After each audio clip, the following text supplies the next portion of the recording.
Okay. Good morning, everyone. For those who don't know, I'm Brian Levine with the Montgomery County Chamber of Commerce, and you are this morning participating in one of our Economic Development Committee meetings. As we do for all of our committee meetings, we are recording this one. This particular committee meets several times a year, usually on the first Wednesday of most months. And just a quick advertisement, we have an exciting program today, and we also have one next month on November 1st.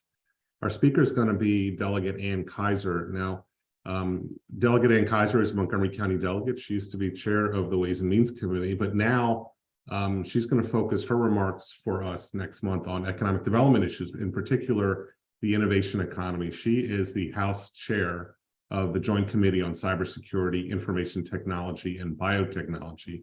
They need an acronym. But she's going to talk about her thoughts on the innovation economy. And Barbara, of course, I should definitely say this, I'm channeling my inner Gigi. I also want to share a save the date for our next big event for the Chamber, and that's our Business Awards dinner. That's one of our big ones. That's November 9th. So check out our website for more details on that. And if you want to buy a table or sponsor it or attend, let me or Barbara know, and we'll take care of everything from there. So now I just want to pass it to our esteemed chair of the Economic Development Committee, Dr. Ann Cartagena from USG. Ann, take it away. Thank you so much, Brian. Good morning, everybody, and welcome to the Economic Development Committee meeting for the Chamber. It's great to see you all. I'm very excited this morning to be able to introduce a colleague here at Universities at Shady Grove, Francisco Cartagena. Francisco has been the coordinator for our Entrepreneurship Lab now for the past year. And he has taken on what is a monumental scaling effort at Shady Grove. You'll hear all about this, but Francisco leads a program which we call the Equity Incubator. It's one of the programs in our lab for entrepreneurship and transformational leadership. And the incubator started a few years ago, about a year and a half, 2 years ago, as a small program with 6 teams. And has then last year grew to 30 teams and 30 teams each semester. This semester we have 100 teams, and next fall we'll have 100 teams as well. And Francisco will lay out for you what that looks like and how the teams are supported. But it's a heavy lift, but we're able to do it thanks to a very generous earmark from our legislative team in Washington. Senator Cardin, Senator Van Hollen, and Congressman Trone were all instrumental in making that happen. So we're very grateful to them. We have about $1 million grant that we received to do this work. So we're learning a lot as we go along, but I can't imagine a better person than Francisco, who helped us make this big scaling effort. Francisco's career has also been very entrepreneurial, if you will. Francisco came to the universities at Shady Grove and studied political science with UMBC. And he went on to earn his master's also from UMBC in cybersecurity. He worked for the city of Gaithersburg in HR, and he worked for the city of Gaithersburg in IT. And we managed to bring him to Shady Grove to help with the lab and with the incubator. I will say very sadly that this is Francisco's last day at Shady Grove, because given his tremendous skill set, he's in high demand, and he will be joining REDI, R-E-D-I, the Rockville Economic Development Incorporated tomorrow, I guess, or soon. So we're very sad to see him go, but he's leaving the incubator and the lab in very good shape. And we're very grateful to him for his leadership and where he's brought us to this point. I'm going to let him introduce the guest that he's brought along today, one of our Equity Incubator participants, Hyacinth Tucker, but I'll let Francisco do that. And with that, Francisco, take it away. Thank you, Dr. Cartagena, and good morning, everyone. I do apologize. I was making sure that all my T's were crossed and I's were dotted regarding my tech, and lo and behold, my camera stopped functioning, but I am happy to share that my screen share is working. So we will be able to conduct the presentation. Again, good morning. My name is Francisco Cartagena. As Dr. Karim said, I am the coordinator for the Lab for Entrepreneurship and Transformational Leadership at the University of Shady Grove. I would like to, before I begin and mention a little bit more about what we do at the lab and the University of Shady Grove, we have Heitzi Tucker, who is pressed on time, as most entrepreneurs are. She is one of our past and current Equity Incubator participants. And I would like her to just share really quickly some of the takes and experiences that she had through our program, given that she's experienced it at a smaller scale and now on a much larger scale. So Heitzi, thank you for being here this morning. No problem. Thank you. Good morning, everyone. So just to do a brief introduction of myself, I, of course, am Hyacinth. I am the mom of two, and I'm an Army veteran. I'm also the owner of the Laundry Basket LLC, which is an on-demand mobile laundry and dry cleaning delivery solution. And we service the greater DC, Maryland, and Northern Virginia area. And I started my business because I saw that there was a need and I saw that there was a gap in services. So the story starts in July 2022. I'm at my friend's house and I'm in her living room and there are clothes all over the place. And I mean, like everywhere I turn. So as she's talking to me, I'm picking up clothes at the same time. And she's telling me, you know, how busy she is and just how overwhelmed and all the obligations that she has. And then she still has to come home and she has to cook dinner and she has to do homework with the kids. And then there's dishes and there's laundry. And I'm like, I understand. I get it. Because I understand what it's like to be a busy professional. So I'm just shaking my head. And she's like buying new clothes instead of washing the clothes that she currently has. And I'm like, okay, well, that's just going to create more laundry, but I'm listening. And she said to me, I wish that someone would come and take my laundry and wash it. And I like to say, and that's when I got my wings and I became her fairy godmother. And I said, I'll do it. And that's how my business got started. Now, of course, I knew nothing about that part of business. I was just like, okay, I now have a business. I didn't even know how much to charge her. So I was like, okay, I'll do it for, $10 at that time, just to help out. So I knew that there was something that I wanted to do and I knew that it was a business, but I was like, okay, how am I going to get clients and how would people know about me? And all these thoughts started going and, started swirling around in my head. And I knew I wasn't advanced enough to join like a chamber, but I knew that I needed some handholding. And literally about a few weeks later, a friend sent me a flyer for the University of Shady Grove and their incubator program. And I applied because I was like, okay, this sounds like a great idea. Like, they'll help me, with my business, getting it started and that type of thing. So I applied and of course I got in. And the first thing they did was assign me a mentor. And that was amazing. So now I had someone to help me, someone that I can talk to and ask questions. Anything that happened in the business, they were there right beside me the whole time. And one of the things that I learned through the incubator program was, of course, being lean. And so we went through the whole canvas and I said, okay. And I realized that there really was a need for my service and that I could expand into different areas. They made us do customer interviews. And with those customer interviews, it allowed me to see different products and different services and different needs of people. And so that I could implement in my business and grow.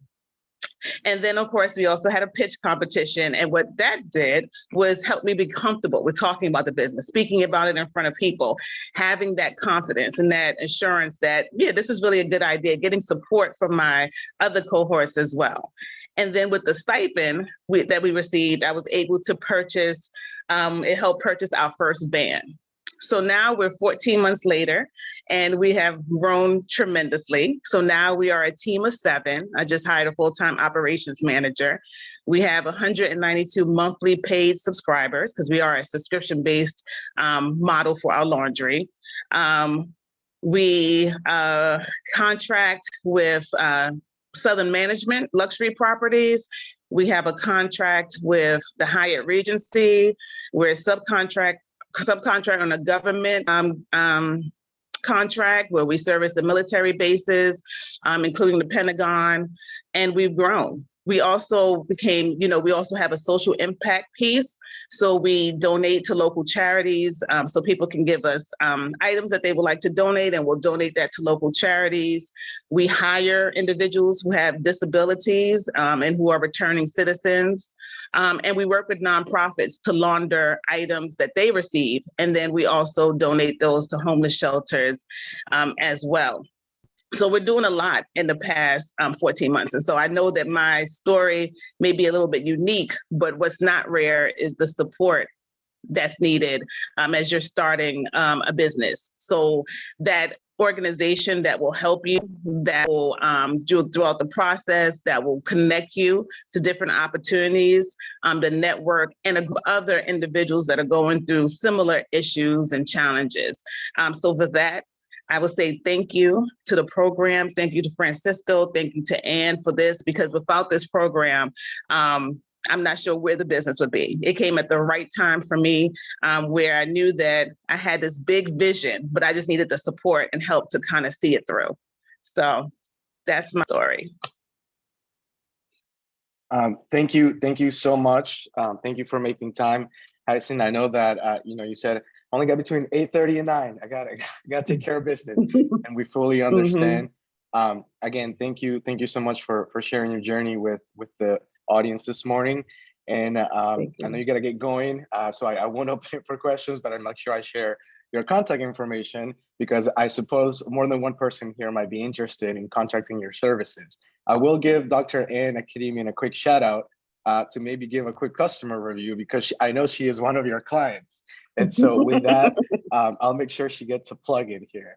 I'll just say every team that goes to the incubator and we have the final pitch competition, I make a commitment to be a customer for one of those teams. And Hyacinth is amazing. So I use the services. It is phenomenal. Get dry cleaning back in 2 days time, mending, you name it, for a price that is more than competitive with me dropping off my clothes at a dry cleaner someplace. So awesome. Yeah. Thank you. Again, thank you, Hyacin. And with that, we'll get started with the presentation.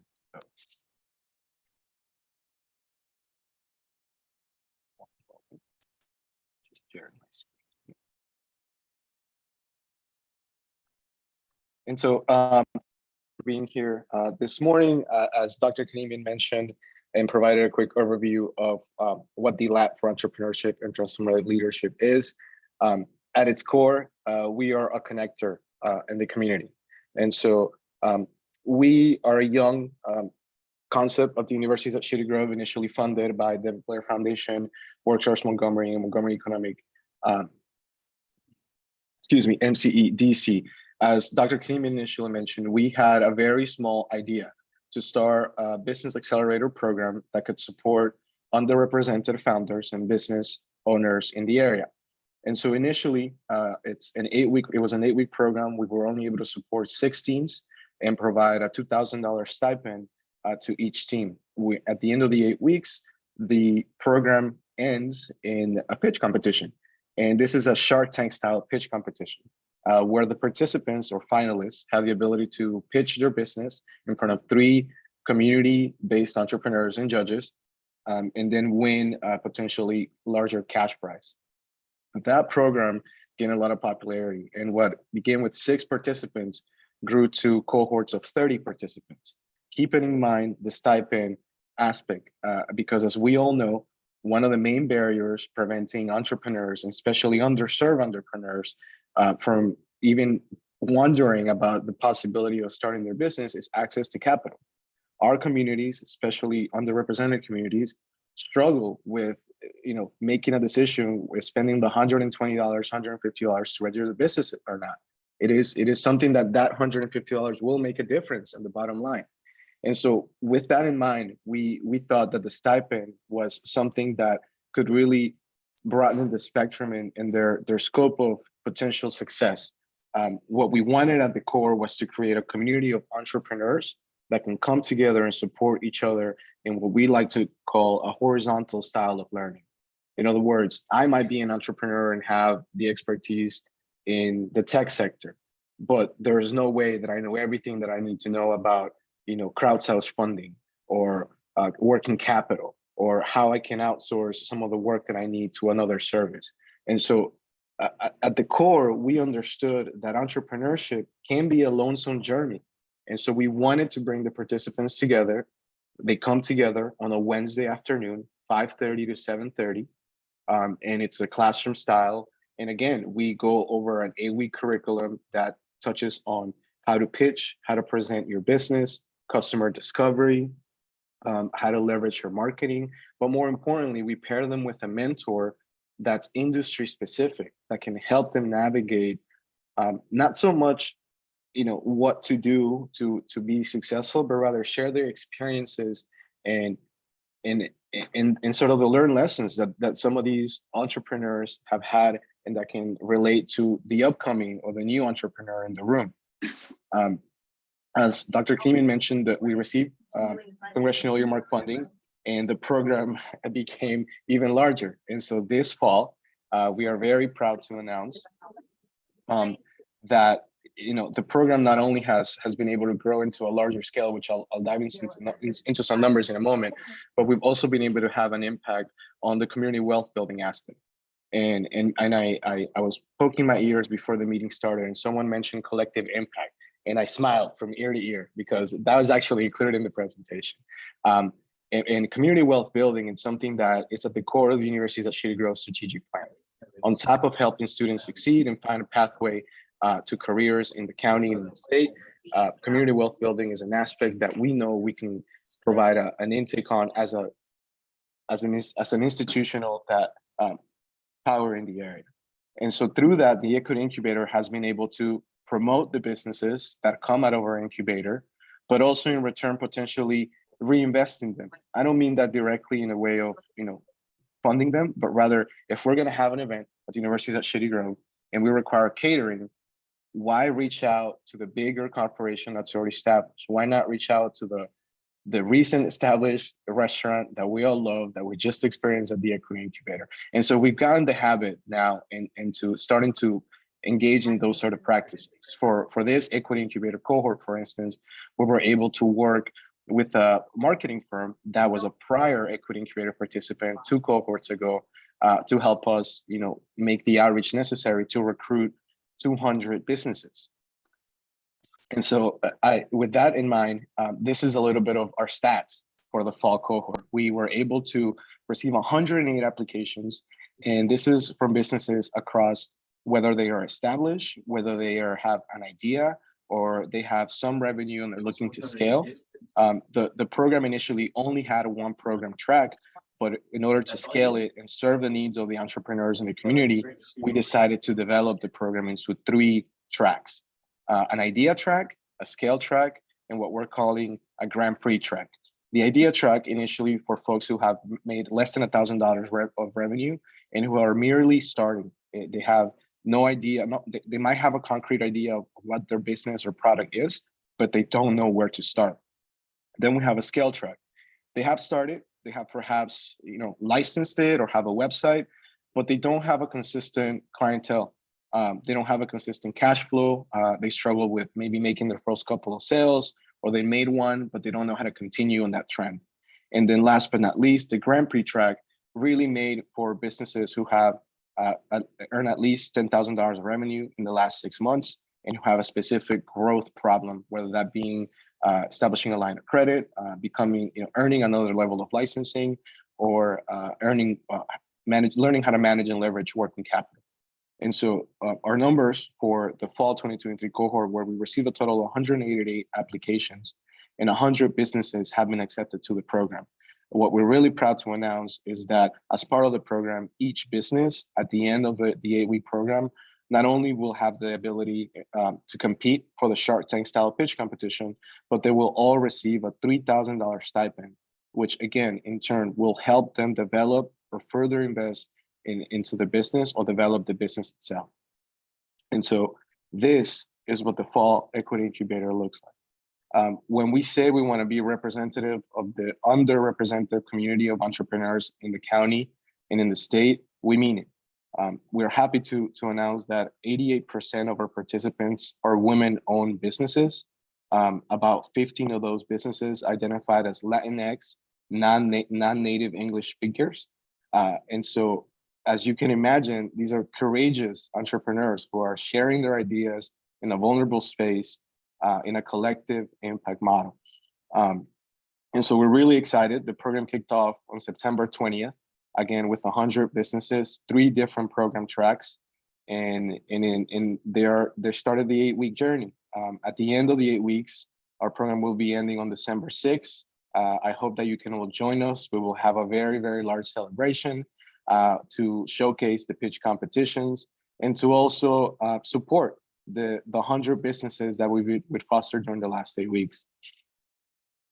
These are some of the outcomes, right? We understand that the University of Shady Grove, especially with the crowd that we're speaking to here, comes down to the numbers, right? What kind of economic impact are we having?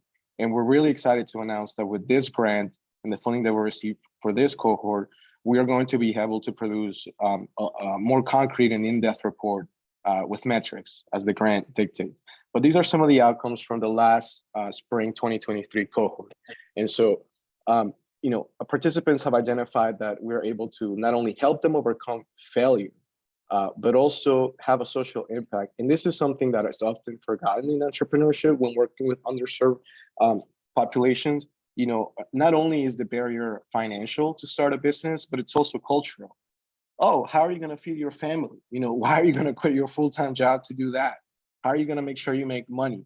And it's not that our peers or our community, doesn't want to see us succeed, but it is part of the cultural trauma that we've had over generation. And so part of what we do at the Equity Incubator is cultivate support, is cultivate coaching, cultivate relationships. That's why we believe that the mentorship piece, and I'm looking at everyone in the room because I do hope that you have time to mentor for our program. As I mentioned, we have 100 businesses that could really use some of your help. 30 minutes a week at minimum, an hour max. Don't worry, I'll send you the link to register. But that is really the key. That's where the relationship is forged. That's where you can see yourself in someone else and really learn from experience as opposed to on a textbook or an 8-week program. The outcomes are real. We've had businesses that started with a mere idea and who at the end of the 8 weeks were in talks of establishing a federal contract. We've had businesses who came in with a prototype or essentially a product that was pending a patent, and during the 8 weeks secure a DoD contract. And then we've had businesses like Hudson Tucker mentioned, who needed a support, who needed a holding hand to just let them know that they could do it, that it was just a matter of having a methodology behind it.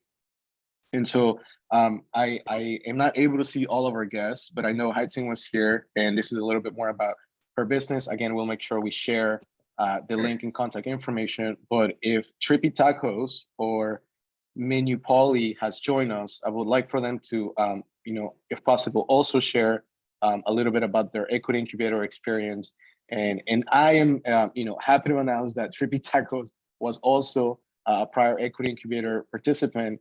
And when I mentioned the idea of community wealth building, we were very excited to have them cater our last Equity Incubator showcase. So I can, without shadow of a doubt, attest that if you come to our events, you will be well fed.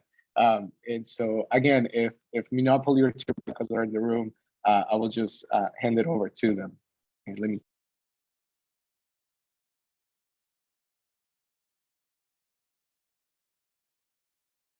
I don't see them, Francisco. You might not have been able to. Yeah, I don't think they've been able to join us. They did mention they were going to be able to join closer to 9 a.m. I know we're a few minutes shy of that. Let's see what we have. What I can share in the meantime is where we want to go with the Entrepreneurship Lab and where we really see the growth here. As someone else mentioned prior to the meeting started, it takes a village. And our goal is to position the University of Shady Grove as a beacon. I want you to, picture a lighthouse right in the corner of a very beautiful, picturesque landscape facing the ocean. And our entrepreneurs are sailing the entrepreneurial landscape that is the ocean. And sometimes the waters are calm and it's smooth sailing, and sometimes it's a storm and you don't even know where to land, where to dock. So the University of Shady Grove wants to become that lighthouse, a beacon point, a resource point, And we also want to be able to map the entrepreneurial ecosystem. I know that we have a couple of people in organizations in the area who are trying to achieve this, but again, through the collective impact model, we do believe that this is something that can be achieved in our county. We have a ton of resources and we have a ton of people seeking the help. We just need to make sure we connect them accordingly. In terms of the collective impact model, it will take everyone at this table to help identify where there are gaps, how we can meet them, and how often you can volunteer for the Equity Incubator program. One of the other aspects of this is that we are not only having this magnitude and this scale this fall, but we're also having it next spring. And so that will be a total of 200 businesses either created or benefited from this program in this year alone. The University of Shady intends to continue with the program, hence the sustainability piece. We want to make sure we have a sustainable model so that we continue to support the businesses. We know that the Equity Incubator is just the beginning for many, and that there are bridges to be met and gaps to be filled. We are very happy to announce that we have worked with the Montgomery County Count Collective, Small Business Association, Latino Economic Development, and that's how we've been able to promote the program, but also feed each other program participants. As you may imagine, we speak to businesses from all levels, and oftentimes, the Equity Incubator is not the right fit for them at the right time, whether it be because they're too far ahead or a program is simply not touching specifics of what they wish to learn. And so our model is to refer each other, right? We want to see at the end of the day, we want to see these businesses thrive. For USG, it's not only about economic development and economic growth, but it's also about bringing students and population to our campus, right? As you can imagine, a lot of these entrepreneurs perhaps didn't have the opportunity to attend college. And we also want to make sure that they see universities at Shady Grove as a viable pathway for higher education, whether it be for themselves or for their families. And so that is really where we come in hand, where we see the lab and the place in the county in relation to economic development, and where we really could seek your support and the support of the organizations you work with to continue and foster the growth that we've established at this time. And with that, I would like to open it with questions. I will keep an eye out for our two Equity Incubator participants. And when they do join, I do believe I see Trippy Tacos. Chris, are you able to hear us?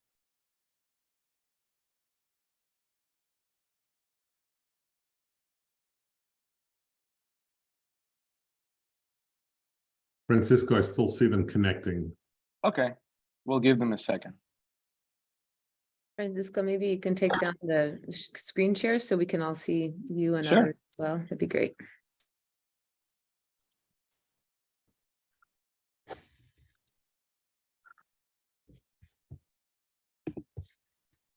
Francisco, they appear to be connected and they just went mute. So I think maybe they're ready. Let's see, Trippy Tacos, if you can hear us, we would love to hear about, first of all, thank you very much for joining us this morning. We just wrapped up the presentation and you were right on time. So thank you so much. We wanted to give you an opportunity to share with the group of people here a little bit about your business, your experience with the University of Shady Grove Equity Incubator, and how the program has helped you in the growth. Awesome. Yes. Can you guys hear me? Yeah, we can. Hi. Well, nice to meet everyone. Yeah, my name is Chris. I'm with Trippy Tacos. So I'm very grateful because I was able to be a part of the USG Equity Incubator in the fall of 2022. And it was definitely a very, very good experience for me. I went in there kind of just, hoping that I could somehow take my business to the next level. I mean, I went to the University of Maryland, so I know what school is like, and kind of what I was looking for. Again, I wanted to go somewhere where I could get some help, but some help that's like, backed up by facts and studies and research and stuff like that. And so that's basically what I got at USG. Professor Lee Marie was definitely very helpful. The whole team there is definitely super helpful. And it really helped me to kind of open up my eyes and look at, small details that can make a big difference. And so the only thing I wish was that I could have won, because if I would have won, then I would have been able to put up a sign, because my business is a little bit hidden. It's on George Avenue, but it's a little hidden. So still working on figuring that out, but definitely it was a good experience.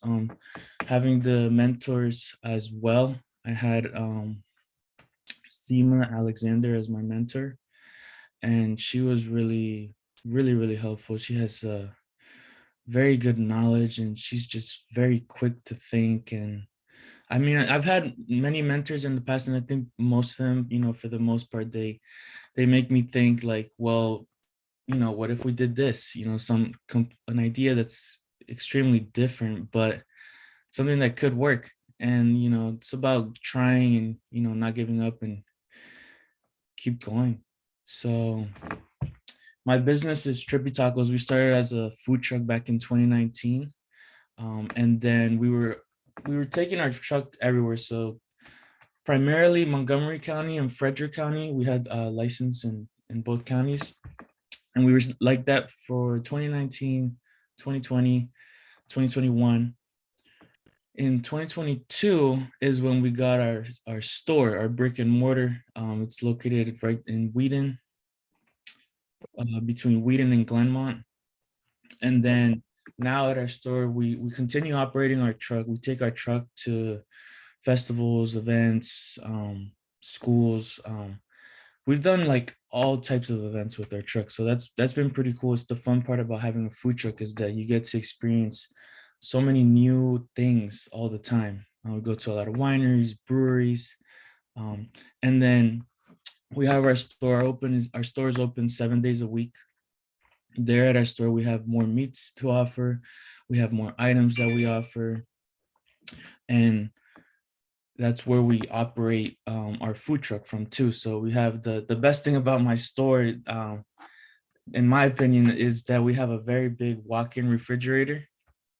So it's so helpful to store stuff, because that was definitely an issue always, which is why I needed to get a brick and mortar, because food trucks, they have to rent commissary kitchens, and you got to pay for the space, and it's just very limited. Food trucks are small. So on our truck, that's why we have a smaller menu as well, because we can't really, there's only so much space you have to make items and move around, and depending on how busy you are. So that's my favorite part about my store is, I can buy as much as I want and I have somewhere to store it. And from there, we just operate. We have a back door. So from the back door, we load the truck and go to the events. The store stays open. We also offer catering. So we do like different types of catering as well. So we have a traditional catering menu where it's kind of like you can pick it up or we can drop it off. It's kind of like self-serve. It's like buffet style, but you can buy like a large tray of rice, or you can buy like a large tray of chicken, or you can buy like 100 tortillas. Those are like your options on the catering menu.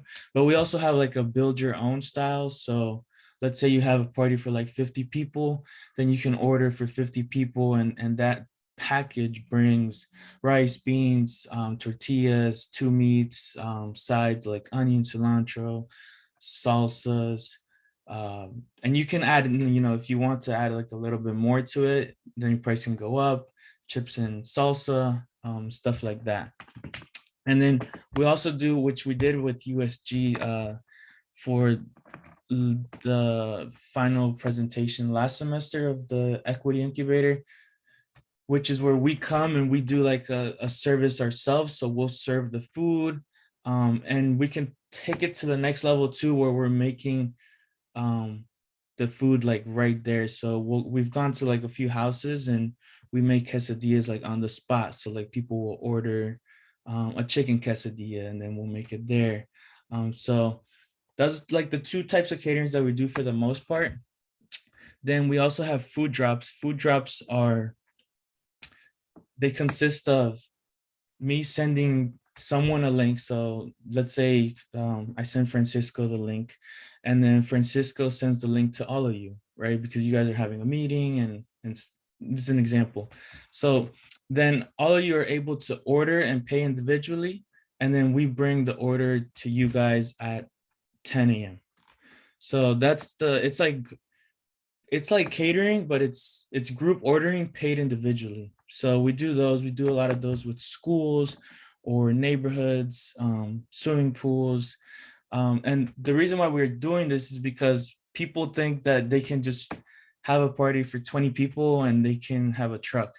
And you can't really do that because 20 orders is not enough for us to like cover our expenses. So we have this other option where you can still get food. It comes from our store. We have more items you can choose from. And sometimes it works, sometimes they do want the truck.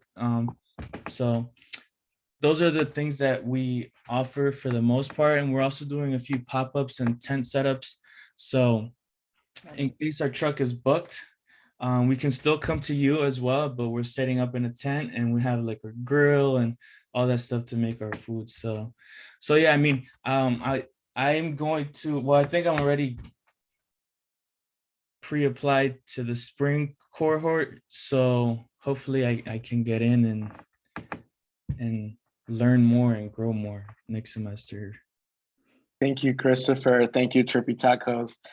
Yes, happy to confirm you are accepted for the spring. We had, as we all shared, an overwhelming amount of applications, and Trippy Tacos having been a prior equity incubator participant, having shown considerable growth. That's what Chris is a little bit shy to mention. So they celebrated a huge anniversary event not too long ago, and as he mentioned, they're often quite sought by quite a few of our USG staff during Taco Tuesday. And so, we are very proud to continue to promote their work, and we're certainly looking forward to having you reach out and taste their tasty treats. Thank you. Yeah, and one more plug-in, I guess. Today is National Taco Day, so we do have a special going on at our store. Our social media platforms, they're called, like you can find us at Trippy Tacos 240. So today we have tacos for $2.40 on National Taco Day. All day, we're open from 10 to 9 p.m. So definitely, if you want tacos today, go ahead and stop by. Thank you, Chris. I am certainly hungry, and I think some of us share the sentiment in the call. Again, thank you so much for making time. I know you have a restaurant to run, and please send the best to the team. We're looking forward to seeing you guys next spring. Thank you. You guys have a great rest of your day. Thanks, Chris. Thank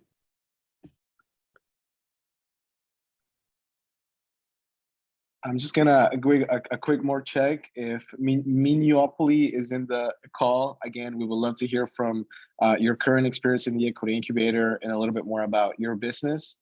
And actually, Babak is joining. So if you bear with me, it's almost like I had a crystal ball. This is pretty neat. Hey, Babak, can you hear us? What we'd be expecting, but I know that packaging can take a long time, and we need to go ahead and maybe find another way. Are you there? Yes, I'm here. Can you hear me? Hello? Yes, thank you. Yeah, it's a little bit loud in the background, but we're waiting to hear you. We are excited to hear about Minneapolis and a little bit about your experience with the Equity Incubator program and what you expect to seek out of it. Yeah, sure. Yeah, thanks everybody. My name is Babak Hamidian. I'm the founder and CEO of Minneapolis startup company. So we started in 2018. Our mission is to help people decide what to eat and where to eat.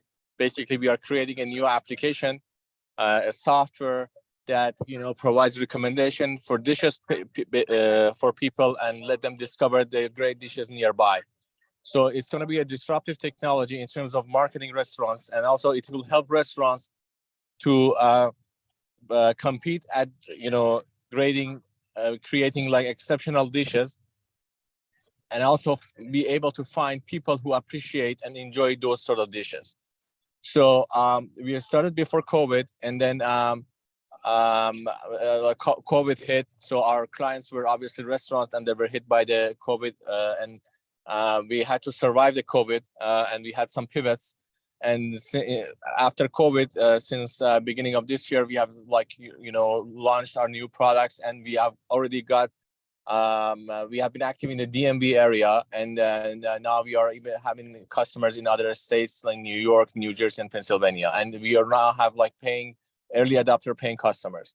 So in terms of the journey, I mean, we are based in Rockville, Maryland, and we haven't unfortunately got a lot of support from the city of Rockville, but this program, the USG that I found about, I mean, I think this is a great program because it helps us not only, I've made a lot of, networking and met a lot of new people and, mentors and colleagues and others that like other entrepreneurs. It also helps us gain like, I think, valuable information because after like 5 years of activity, we already passed that point that we have business plan and everything, but I think we have really,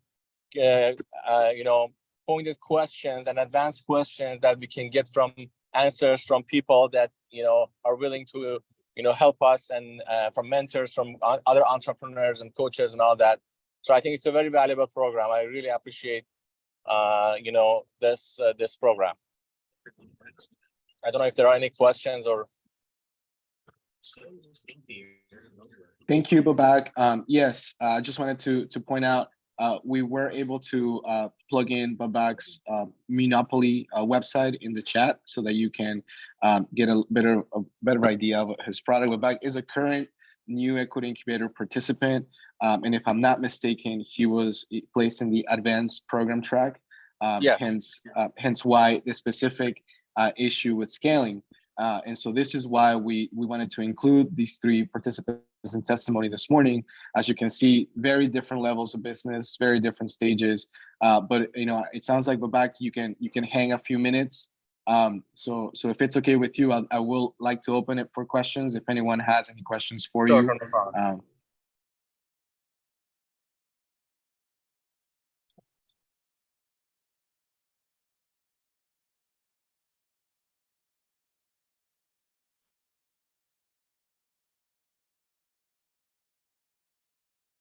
So Babak, this is Ann Kdemian. Thanks so much for joining us today. Sure. You talked a little bit, you talked at an overview kind of how the incubator helped. As an entrepreneur, what were some of the key challenges you were facing? And maybe, maybe the incubator helped provide some of those, but could you highlight for us, this is a group of business owners, people, some have started their own business, some are part of bigger businesses. We're always thinking about how to make the ecosystem stronger and what we can do to encourage more businesses. From your perspective, starting up this business with this work, what were some of your biggest obstacles? And what were some of the things that helped you the most in getting past the threshold, if you will? Yes. So basically, as I said, because we are past the concept phase and we already launched product into market, we already have customers, but our next big thing is a scale up. We want to get to the $10,000 monthly revenue in the next few months.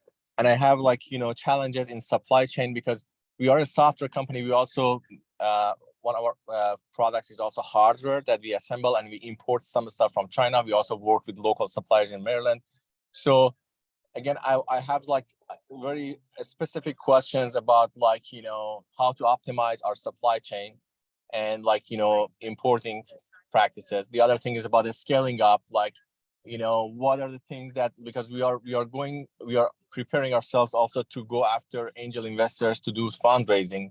So again, what are the things that we have to consider to make the business more, attractive for fundraising, because we have several revenue streams and which ones to more focus on, monthly recurring revenue versus monthly revenue. And then financial modeling. We have built a financial model, but it will always be good to get some certain input from from finance perspective, whether the assumptions we made are they make sense or so we have very pointed questions in different areas, from fundraising to supply chain to finance.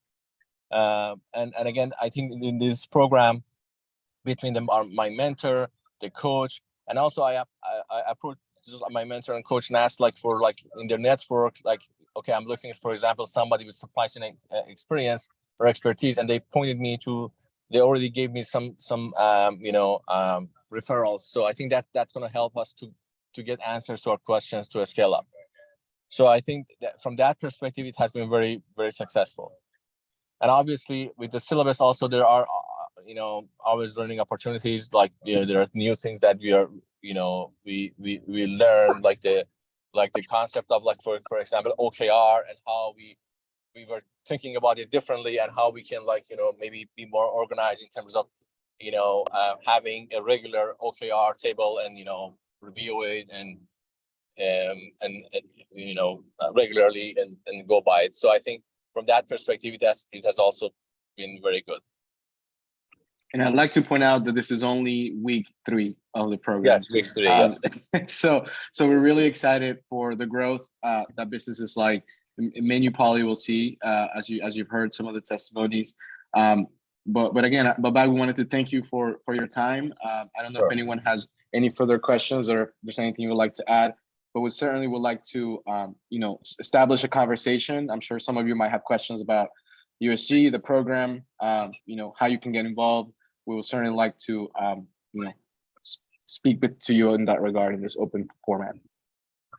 Francisco, can I give 3 shout outs while we're at this point? Sure, absolutely. In addition to Francisco's great work on this, I want to also recognize on the call is Richie Smith Andrews, who oversees our employer engagement and advancement work for Shady Grove and works closely with Francisco. So Richie, thank you so much for joining us. Good morning. Richie, did you want to say anything about the lab and the work there? Did you want to add anything? Well, I don't know that there is anything left to add. I just, I did give a shout out to Trippy Tacos because those are some of the best tacos that I've ever had, the freshest food. So, again, if you can support their business, it's wonderful. Hyacinth inspires me on a daily basis. I was there for her presentation at the pitch competition. And I think, Ann, you and I were sitting together and we both wrote down, when can we sign up? You've jumped right out there and done that. And again, I'm thinking to myself, as I listen to her, I need to make sure that I sign up with her business. But there are so many wonderful businesses that are coming through the Equity Incubator. And now that we've expanded to 100, I went to the orientation a couple of weeks ago, and the energy in the room, the creativity, the innovation, and the hope that the Equity Incubator is now providing to these small businesses in terms of providing lessons, fostering, helping them to expand their ideas, asking the questions that one doesn't even know that they need to ask. It's a wonderful opportunity, and it gives you such pride that there's so much energy and so much passion about doing things that have never been done before. And USG is just glad to be a partner with these wonderful people who are developing these great ideas and these great businesses. And we want to just help them grow and expand. I think there's not much more to add. We were fortunate to receive a congressional earmark through the Small Business Administration, a grant through the Small Business Administration. And we've grown to 100 teams this semester and in the fall. And the lab and the incubator are doing great things, and we hope that we see all of you at the pitch competitions and that you are able to partner or learn more about these businesses. Thanks, Richie. I want to give a shout out. The incubator is one program in our lab. So the lab has other programs, it has other work that we do in the lab for entrepreneurship and transformational leadership. The incubator is one major big program in it. And I want to give a shout out to University Startups, which is one of our partners in helping to deliver that incubator as well. And then I also want to give a shout out to MCEDC. MCEDC gave us our first grant to start the incubator, and we were able to do 6 teams with that grant. And they've been a really supportive, good partner in this work. And so thanks to Bill Tompkins and his team there for their support for the incubator as well. And then one final point I'll make, Francisco said this much more beautifully than I can, but we see the lab as a real kind of resource and kind of porous entry point, if you will, to the educational ecosystem. And many of the participants, they may have a degree, they may not have a degree, their kids may be in school. It's a resource to start connecting them not only to business opportunities, but to educational opportunities as well. So we're excited about reaching different parts of the county, but opening up the pathways of educational opportunities to everyone across the county in different ways. And the incubator is one of the ways that we reach more people and hope that stimulates other interest in other kinds of educational and career opportunities. So, and I just want to thank Francisco for his presentation too. Oh, no, thank you. Again, I'd just like to add that, because the University of Shady Groves is uniquely positioned in a space where we can serve students, community, and alum, your ability to influence the further development of the programming, the refinement of the equity incubator is certainly something that we would love to hear back from you. I think it was Barbara who mentioned collective impact. And so this is where, where we could really, just get you under our tent, right? Come to the pitch competitions, really get a feeling for the work that we're doing there and see how you can help us continue this work. We know it has a measurable impact in our area. And we know that, our county is struggling with creating and supporting existing businesses. And so this is an initiative that we believe can help, solve or at least iron some of those wrinkles in our area. But again, thank you very much for your time. I would like to open it for questions, unless Brian, unless I'm getting ahead of the program here, but I would like for this to be a conversation. And if you have any questions or comments about what I just went over, I'm happy to go over them. And and Francisco, let's open it up for questions. Anyone have any questions or anything they want to share with this group while we're all together this morning? If you don't mind, I'd like to ask a question. You talked a little bit about the funding of the incubator through congressional earmark and support from members of our congressional delegation. And Ann, you talked about some support from the Montgomery County Economic Development Corporation and CEDC as well. How do you fund something like this long term, or will there continue to be federal grants? Do you have any thoughts on that? Yeah, so ideally, yeah, federal grants will be great, right? If we get in renewed, but we do have a couple of different sources of funding, as Ann mentioned earlier. Initially groups like MCCC, Workforce Montgomery pledged a certain amount to get the ball up and running, to have a proof of concept, if you will. And now that we've received a more notable remark from congressional earmark, our goal is to build on that, right? To say, hey, this is where we started. This is where, the feds think we can go. And we want to deliver on that promise, hence the recruitment of 100 businesses.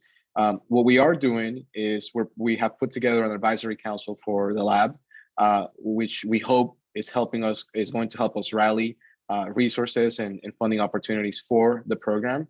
But also, we are, we like to collaborate with like-minded organizations, and if we can find a collective way to apply for a grant or funding, that is also another viable source that we seek to use. At the core, we do have some internal ideas, right? What we are essentially creating for a group of angel investors, if you will, is a pipeline of businesses. So we are seeking to develop a model where, that can be some way, a way to sustain the programming of the equity incubator, right? We're presenting, at least 15 to 20 viable, scalable businesses to the community. And ultimately, investment angel groups, that's what they seek: vetted businesses that they can consider and that they can get behind. The ground of the work for them is the vetting and finding them.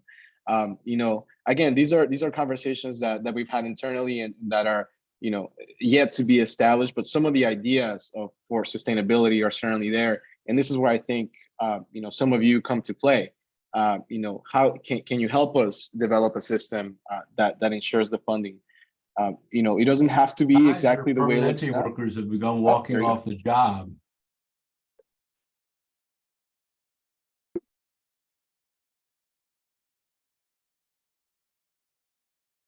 Go Sorry, ahead. I think Francisco. someone, Yeah. Someone's yeah. just off mic. And so I again, like I was saying, I think it's just a matter of, you know, coming together and figuring out a good sustainable way to keep it going. You know, from a personal perspective and having done this work, sustaining 100 businesses each cohort, it's a lot of work. Not only is it the recruitment piece, not only is it ensuring that everyone has equitable access and an equitable experience, but also it's the management, right? And there is a dollar amount that's attributed, as Ann mentioned. We do have a partner that is delivering the programming. You know, there's licensing that comes with that. There's professors that have to be, provided for.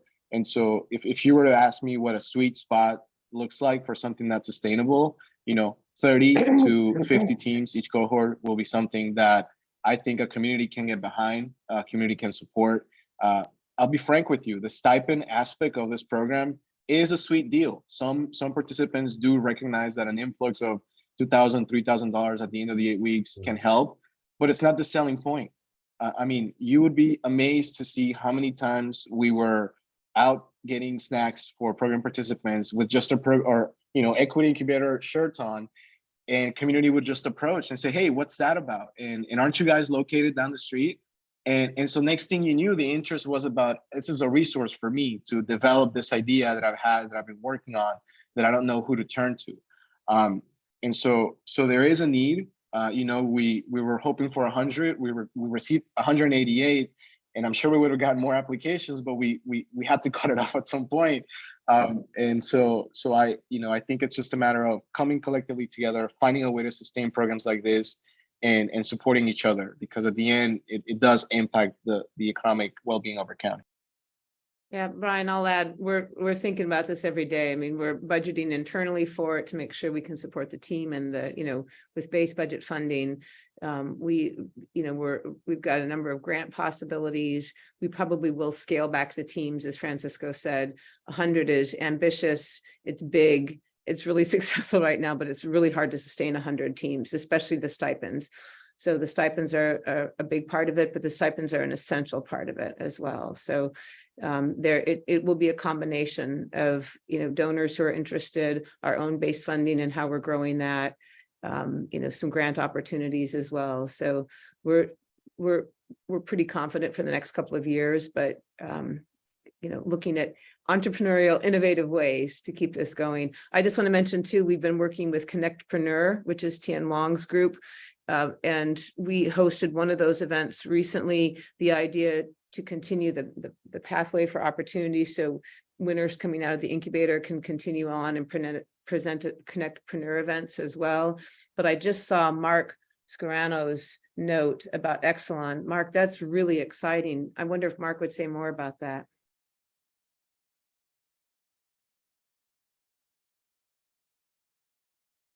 Hey, Mark, you there? He's unmuted, but we can't hear you, Mark. I could just read what he wrote. He said, Exelon, parent company of Pepco, has created a racial equity growth fund that last week announced almost $3 million in equity and debt capital investments, including to a Montgomery County company, always looking for new applicants particularly. So that's okay, Mark, no problem. This is really exciting. We'll definitely follow up with you. That's great. I have a fast question. Regarding, we're all out in the world running into people all the time. And I, in particular, I'm always running into other small businesses. What are the parameters that people need to ideally reach before they are good good candidates to apply for the program? So it really depends on we pride ourselves on meeting the businesses where they are. Again, just going back to the concept of being USG, right, and community-based, we are aware that there are several incubators. UMD has one, Towson has a great pitch competition, the Digman Center has a couple, but those are specific for students. They're oftentimes industry-driven or backed. For us, it's about giving the freedom to some of these entrepreneurs to not have the fear of failure, right? Because failure oftentimes means losing money.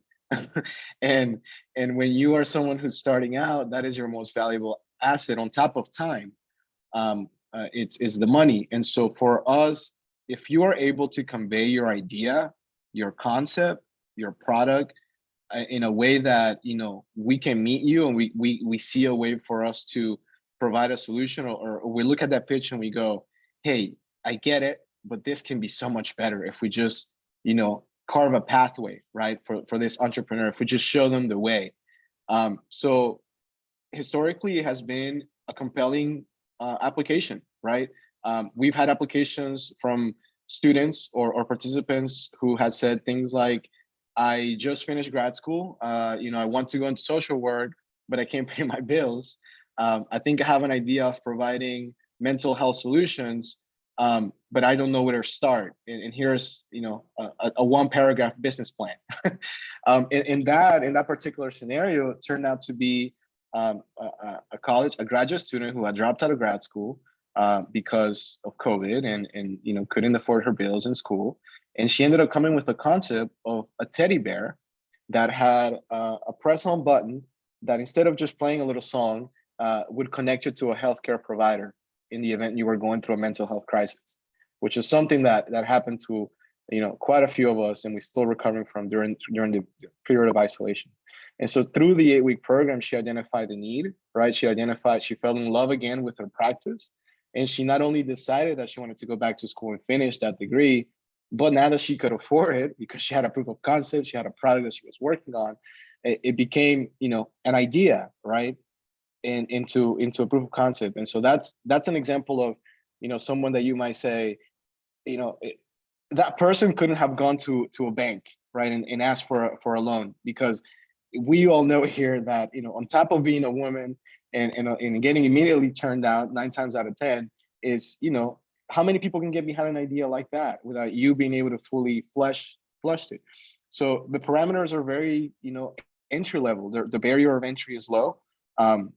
We've had teams that have come together and that their idea didn't succeed, but they met someone in the program. They put their two ideas together, and next thing you know, they had a product. In this particular case, it was someone who was in the sports management industry who was looking to develop its own consulting firm, and another participant who was looking to address mental health in sports. They came together, they developed a program that essentially, you know, coached and raised awareness about violence in sports, but not at the player level, at the parent and coach level, because what is happening in the community is that parents are getting in fights with coaches, and the kids are seeing that, and then they're growing with that, and they're taking it to college, and then the violence is further, you know, extensive. And so they came up with that plan. They started pitching it. They didn't win the competition, but they made connections through the Equity Incubator. At the end of the 8 weeks, they were getting flown out by the NFL to pitch the idea for the NFL children's camp, because they saw a huge advantage about getting ahead in that issue, right? How many folks play football? How many times do you see online on internet parents getting into arguments that lead into physical altercation? So that is an example how, you know, the barrier for entry is low, because we know that through this collective impact, by providing a safe space to come together, I know thought-provoking conversations can rise and products and solutions can become feasible. I love, and thank you for sharing that it's prioritizing women-led groups. Obviously, that is near and dear to my heart. Yeah, women-led, and also any entrepreneur who's underrepresented in the ecosystem.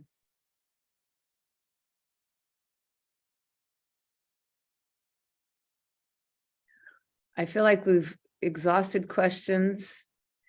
Anybody have? And I'm Yeah. sorry, this is Richie. I just wanted to follow on that, you know, of course, there's a rubric that is followed in terms of the applicants, but, you know, again, to further your point that, and Francisco's point as well, that the passion of a diverse community that can be gleaned from the application is also one of the huge pieces that helps the team decide on what companies or startups should participate, and, you know, with an ear or an eye towards women-led businesses, diverse businesses.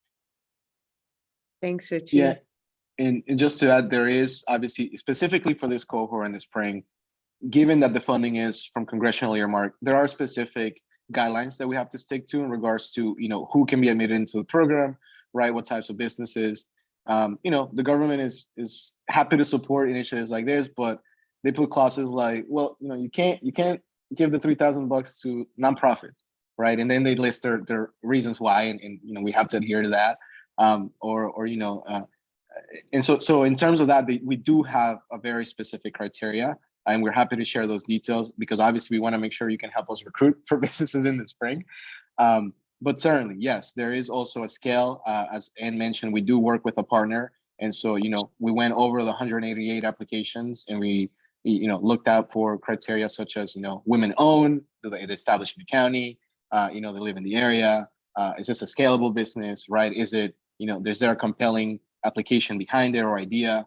And given that this particularly cohort, we have 3 different program tracks, the vetting was actually even further, right? We need to make sure we wanted to place them in the correct program track to meet them where they are, to meet the need that they were presenting. Thank you, Francisco, and thank you everybody for taking time to join us today. We've shared links for the 3 entrepreneurs in the chat. We've also shared the link for the mentoring sign up. If any of you are interested, you can click on the link I shared earlier that will take you directly to a page where you can sign up to be a mentor in this program. And we can follow up with additional information. Brian, maybe we can share that with you. If people are interested, we can get it out to members of the chamber as well. We'd love to see chamber members become more involved in what we're doing. I think it's a great way to help extend the influence and the resources of the chamber, and connect to some really incredible businesses and creative people working very hard to make Montgomery County a stronger economy and provide for themselves and their families as well. Anne, thank you. And I think it would be great if it's possible to, so we have a point of contact, I know, this is your last day, Francisco, but where do we send people? My head is spinning with, as Aaron mentioned, we're out in the community every day, and to be able to know where to point them and to know that they're in excellent hands is helpful. So, what's the entry point?